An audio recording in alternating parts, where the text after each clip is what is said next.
रेणु जी, आपका स्वागत है स्टार व्यूज के इस विशेष कार्यक्रम में। हम बात करने जा रहे हैं एक ऐसे ऐसे संगीन मुद्दे पे।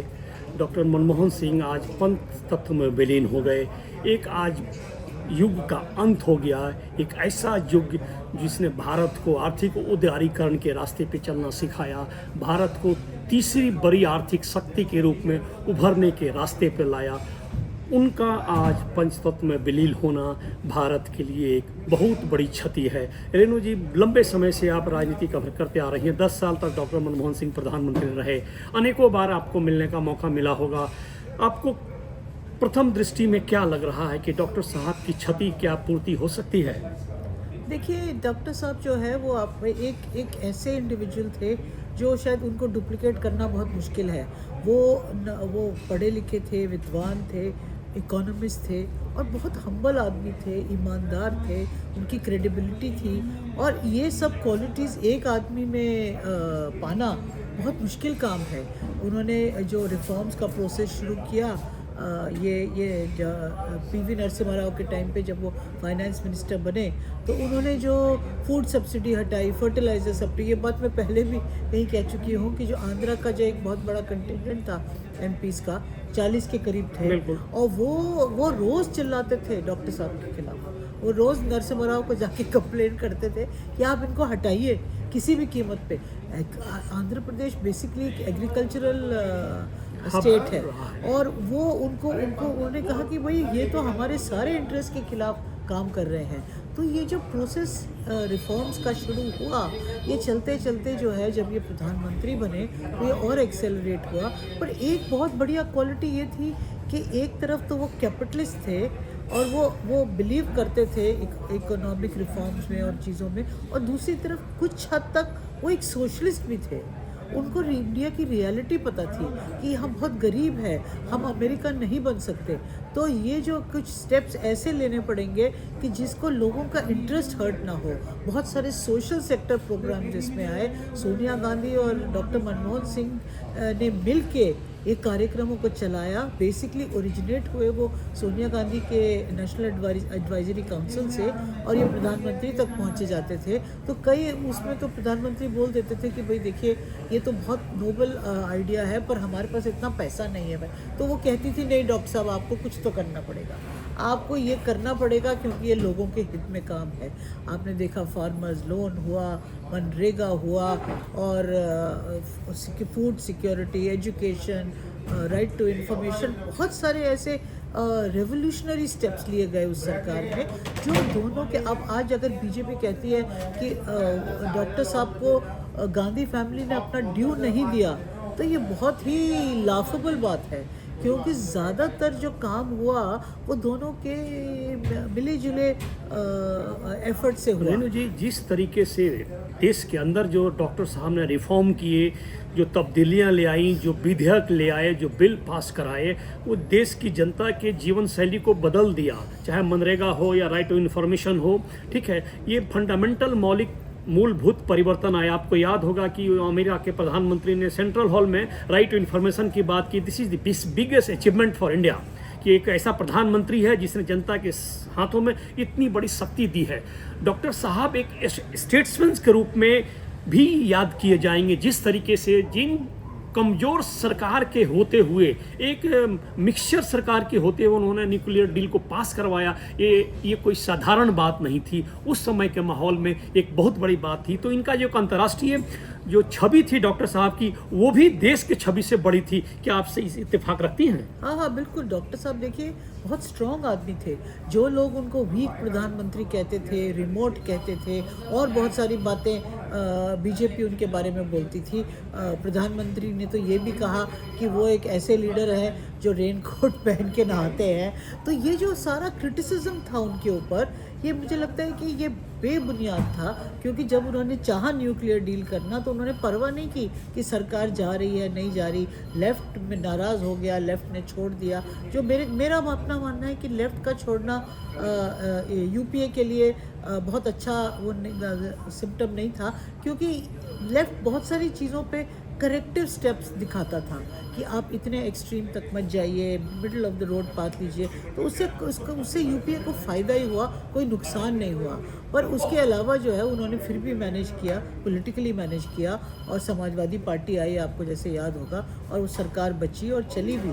तो इसमें जो है एक जो, और मनरेगा में उन्होंने किया। अब जब कोविड में लाखों जो कि लोग हैं, जो वर्कर्स हैं, जो सड़क पे आ गए थे, बहुत सारे तो मनरेगा की वजह से बचे। वही बीजेपी क्रिटिसाइज करती थी मनरेगा को, उन्होंने इसको अडॉप्ट किया, और जैसे कि बाकी सारे उनके वो प्रोग्राम्स अडॉप्ट किए। तो ये बहुत स्ट्रॉन्ग लीडर थे, जिसको इम्प्लीमेंट करना चाहते थे, करते थे, ज़्यादा बोलते नहीं थे, पर जब बोलते थे तो स्ट्रांगली बोलते थे। जब उन्होंने मोदी का जो डीमोनेटाइजेशन क्रिटिसाइज किया, उन्होंने कहा ये बहुत डिज़ास्टरस स्टेप है, हिमालयन मिस्टेक है, हिमालयन मिस्टेक है, और उससे उन्होंने कहा कि ये 2% जीडीपी डाउन हो जाएगा इससे। तो ये जो उनको कहना होता था कहते थे, और बिना डरे कहते थे, ऐसा नहीं है, बहुत सीनियर और काबिल आदमी थे। और बीजेपी ने, मेरे को लगता है, जो उनके ट्रोलिंग किए, मेमेज लाए, दुनिया भर का जो वो एक प्रोपेगेंडा चलाया कि नहीं ये तो पपेट हैं सोनिया गांधी के, ये बिल्कुल सही नहीं था। सोनिया गांधी बहुत ज़्यादा इज्जत करती थी, राहुल गांधी भी करते थे, और इस पे जो है मेरे को लगता है कि हम लोग जो देखे हैं उस सरकार को, और जैसे वो चल रही थी, इसमें कोई डाउट ही नहीं था। जिस तरीके से रेणु जी, अगर ये बात कही जाए और समझी जाए कि राजनीतिक स्वतंत्रता और लोकतंत्र के फाउंडिंग फादर जवाहरलाल नेहरू थे, उसी तरीके से अगर ये बात की जाए कि देश में आर्थिक लोकतंत्र को बहाल करने वाले डॉक्टर मनमोहन सिंह थे, तो ये अतिशयोक्ति नहीं होगी।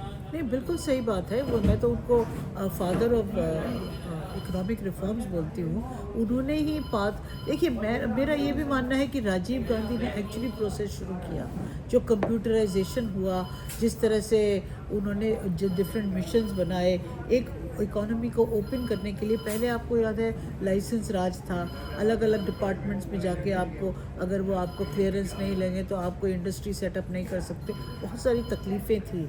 तो ये एक प्रोसेस शुरू किया था राजीव गांधी ने, जो एक यंग मॉडर्न माइंडसेट के प्रधानमंत्री बन के आए। वो इनएक्सपीरियंस थे, इसलिए बहुत सारी उनको मुश्किलें आई, पर उसके बावजूद भी उन्होंने बहुत कुछ किया। एक कम्युनिकेशन रेवोल्यूशन आया इस देश में, जगह जगह हुआ, और कंप्यूटर्स आए, बाकी कुछ हुआ, और इसको जो है बिल्कुल लाइन पे लाए डॉक्टर मनमोहन सिंह, जिनको फ्री हैंड मिला पीवी नरसिम्हा राव से। तो ये कांग्रेस का ही तो जो अगर वो कहा जाता है कि 70 साल में 75 साल में कांग्रेस ने कुछ नहीं किया, मेरे ख्याल में ये बहुत ही अनफेयर चीज़ है, जो किसी भी बड़े लीडर को ऐसे बोलना नहीं चाहिए। रेणु जी, एक महान अर्थशास्त्री होने के साथ साथ, एक सफल राजनीतिज्ञ होने के साथ साथ, डॉक्टर साहब एक सुकोमल हृदय वाले व्यक्ति भी थे। आपको याद होगा कि कई बार हाउस में उन्होंने बड़ी धीमी अंदाज से कोई ना कोई शायरी पेश किया कर देते थे, मसलन कि कुछ तो हमारी हस्ती है कि मिटती नहीं। इस तरह की चीज़ों में बिल्कुल ज़मीन से जुड़े हुए नज़र आते थे। जिस तरीके से वो राज्यसभा में बात करते थे या लोकसभा में आते थे, तो जो उनका वक्तव्य होता था बड़ा काम, कोमल और शांत होता था। पूरे समूह के लोग बड़ी शांति से उनको सुनते थे। तो जो उनकी भाषा थी, उस भाषा में थोड़ी सी कुछ ये सिखिज्म का प्रभाव होता था, लेकिन उसके बावजूद भी हिंदी बोलने की कोशिश ज़बरदस्त तरीके से करते थे वो। और उनका वक्तव्य ध्यान से लोग सुनते थे दोनों हाउसेज में। हाँ, बिल्कुल, बहुत ही सॉफ्ट स्पोकन थे, और he was a man of consensus, जैसे अटल बिहारी वाजपेयी थे। ना ज़्यादा बिटरनेस, ना एग्रेशन, ना एनिमोसिटी दो अपने ओपोनेंट की तरफ, सबसे मिलते थे और सबकी बात सुनते थे। एज प्राइम मिनिस्टर ऑपोजिशन का कोई भी आदमी उस समय आके उनसे मिलता था। शायरी का उनको बहुत शौक था, तो शायरी पढ़ते थे। अब मुझे पता नहीं कि वो लिखते थे या नहीं, पर वो ज़रूर उसमें उनका शौक था। और वो भी एक बहुत फेमस जो सुषमा स्वराज को बोले थे लोकसभा में, वो तो बहुत ही वायरल हो गया था, अभी भी लोग उसको चला रहे हैं। बहुत इंटरेस्टिंग था, और सुषमा जी भी मुस्कुरा रही थी, और डॉक्टर साहब को भी मज़ा आ रहा था, हाउस बिल्कुल गदगद हो गया था। तो ये सब लाइटर मोमेंट्स हैं लाइफ के, जो इम्पोर्टेंट है पब्लिक लाइफ में। अब आजकल की तरह नहीं कि इतना ज़्यादा बिटरनेस और एग्रेशन हो गया है कि ओपोनेंट्स एक दूसरे से बात भी नहीं कर सकते, और बहुत तकलीफ़ होती है ये सब देख के। ना अटल बिहारी वाजपेयी के टाइम में ऐसा था और ना ही डॉक्टर मनमोहन सिंह के टाइम में ऐसा था। रेणु जी, कलाम साहब अपने किताब में लिखे हैं कि जब सोनिया गांधी का नाम हमने फाइनल कर दिया था, चिट्ठी बना दी थी, उसके बाद सोनिया गांधी, हम लोग उस समय बाहर राष्ट्रपति भवन के बाहर खड़े थे, मनमोहन सिंह को लेकर पहुंची और सीधे राष्ट्रपति के पास चली गई और वहाँ कहा कि अब डॉक्टर साहब देश के प्रधानमंत्री बनेंगे। तो कलाम साहब बड़ा आश्चर्य व्यक्त किए कि यहाँ तो नाम आपका लिख कर तैयार कर रखा गया है, तो नहीं, अब देश के प्रधानमंत्री डॉक्टर मनमोहन सिंह बनेंगे। तो सोनिया गांधी के मन में कहीं पहले ही से था, ये छोड़ दीजिए कि क्या कारण रहा होगा, क्यों सोनिया गांधी नहीं बनी, क्या दिक्कतें थी, उस पचड़े में हम नहीं पड़ेंगे, लेकिन सोनिया गांधी के दिमाग में डॉक्टर साहब के प्रति रिस्पेक्ट शुरू से मेंटेन थी और उन्होंने आखिरी समय तक उनको अपने रिस्पेक्ट को मेंटेन रखा। तो कहीं से भी कांग्रेस उनके रिस्पेक्ट में, सम्मान में कहीं कमी नहीं की है। बीजेपी का जो आधार है वो थोड़ा सा खोखला नजर आ रहा है। क्या कहना? बिल्कुल, क्योंकि हम लोग तो, आप भी देखे, हम भी देखे, हम सब विटनेस हैं इस बात के कि कितना रिस्पेक्ट सोनिया गांधी ने दिया डॉक्टर साहब को क्योंकि वो देखिए, सोनिया गांधी नई थी पॉलिटिक्स में, गवर्नेंस का उनको कोई आइडिया था नहीं, तो वो कई चीज़ों पे डॉक्टर साहब से डिफर करती थी, डॉक्टर साहब जैसा कहते थे वैसा करती थी और कई चीज़ें उनसे समझती थी और डॉक्टर साहब भी बड़े प्रेम से उनको अच्छे से बातें समझाते थे।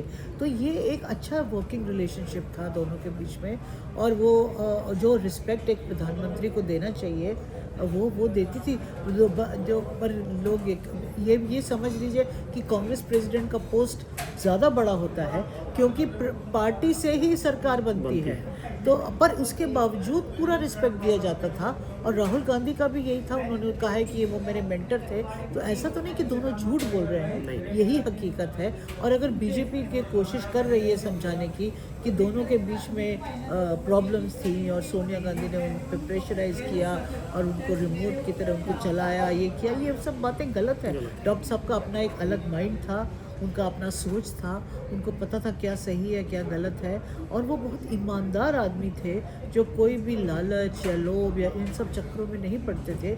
तो एक उन्होंने अपनी एक जगह बनाई और राइटली सो, इंटरनेशनली बनाई, नेशनली बनाई। अब आज देखिए कितना ग्रीफ है उनके जाने पे, तो ये चीज़ें खरीदी नहीं जा सकती और ये मैन्युफैक्चर नहीं करी जा सकती, ये जेन्युइन होता है या नहीं होता है। तो अगर ऐसा एक आउटपोरिंग ऑफ ग्रीफ है एक आदमी के लिए जो लगता था कि बहुत अंडरस्टेटेड है, जिसको वीक कहा जाता था, तो ये बहुत बड़ा अचीवमेंट है। मैं कहती हूँ लाइफ का सबसे बड़ा उपलब्धि तो यही है। बिल्कुल रेणु जी, राहुल गांधी का अपना नाम दिया, जब दूसरी बार यूपीए की सरकार बन रही थी, थोड़ा इफबट लग रहा था, तो साफ साफ डॉक्टर साहब ने कहा कि अगर पूरे 5 वर्ष के लिए अगर प्रधानमंत्री बनाने की बात है तो मैं तैयार हूँ, अदरवाइज आप जैसा सोचें। फिर राहुल गांधी ने कहा कि हमारी कोई दिलचस्पी नहीं है प्रधानमंत्री बनने में। उसके बाद डॉक्टर साहब ने कहा कि हाँ मैं तैयार हूं और डॉक्टर साहब को दोबारा यूपीए का प्रधानमंत्री बनाया गया। तो राहुल गांधी से भी कभी धृष्टता नहीं दिखाई गई, प्रधानमंत्री को कोई कोताही नहीं दिखाई गई कि मैं बनने के लिए तैयार हूँ जी, मैं हूँ, ये हूँ, इस तरह की बात राहुल गांधी ने भी कभी नहीं की थी। बाकी कोई गलतियां राहुल ने की होगी वो बात और है, लेकिन इस मुद्दे पे, प्रधानमंत्री के मुद्दे पे राहुल हमेशा अपना स्टैंड साफ रखते थे कि मुझे प्रधानमंत्री नहीं बनना है, प्रधानमंत्री के लायक आप ही हैं, आप ही रहेंगे। और दूसरे टर्म में भी मनमोहन सिंह जी बाखूबी एक सफल प्रधानमंत्री के रूप में रहे। देखिए 3 बार तो मुझे पता है कि मनमोहन सिंह जी ने ऑफ़र किया राहुल गांधी को कि आप मेरा गवर्नमेंट ज्वाइन करिए, आप आइए, एक्सपीरियंस करिए, आप सीखिए एडमिनिस्ट्रेशन कैसे चलता है। और राहुल गांधी को कोई इंटरेस्ट ही नहीं था, प्रधानमंत्री तो बहुत दूर की चीज़ है, वो मंत्री भी नहीं बनना चाहते थे। उन्होंने कहा मैं अभी मेरा लर्निंग प्रोसेस चल रहा है, मुझे यूनिवर्सिटीज़ जाना है, मुझे देश देखना है, लोगों से मिलना है, ये वो जो भी है। तो ये एक वो था कि देखिए, एक राहुल गांधी के अंदर कोई पावर का कोई ग्रीड या लालच नहीं है। एक होता है ना कि भाई मेरे को किसी भी कीमत पे पावर में आना है, राहुल गांधी को पावर मिलके भी उनको इंटरेस्ट नहीं है पावर में, तो ये वो अलग ही टाइप का वो इंडिविजुअल है। बाकी वो इम्पेशेंट, जैसे वो जो ऑर्डिनेंस फाड़ने का जो प्रेस क्लब में हुआ, कई चैनल्स में कुछ बीजेपी वाले उसका जिक्र कर रहे थे अभी पिछले 2 दिनों में कि ऐसा किया, तो ये डॉक्टर साहब को डिसरिस्पेक्ट। तो जब किसी ने पूछा डॉक्टर साहब से तो उन्होंने कहा कि देखिए he is a young man, he is impatient, he wants things done in a hurry, but I think by and by he will learn. ये उनका रिस्पॉन्स था, बहुत ही कंपैशनेट और understanding. I think he was a man like that who understood who did not react overtly, you know, to a lot of issues. So I think that this was his greatest achievement. He ran a difficult coalition जहाँ DMK था और left था और बाकी parties थी, तो ये आसान काम नहीं था।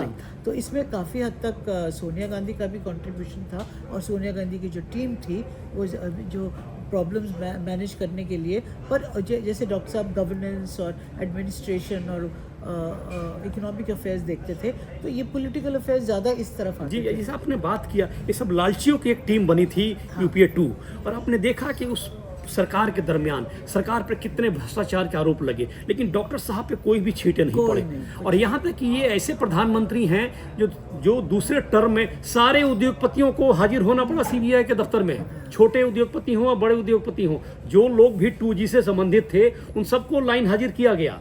ये दूसरे किसी प्रधानमंत्री के दौर में नहीं हुआ है कि उद्योगपति आके वहाँ पे CBI में हाजिरी लगाएं। तो ये क्रेडिबिलिटी और सम्मान का एक सूचक है, जो पूरे समय में एक अखंड राज्य करते रहे, एक शास्त्र के मुताबिक राज करते रहे। इस पे क्या कहना है आपका?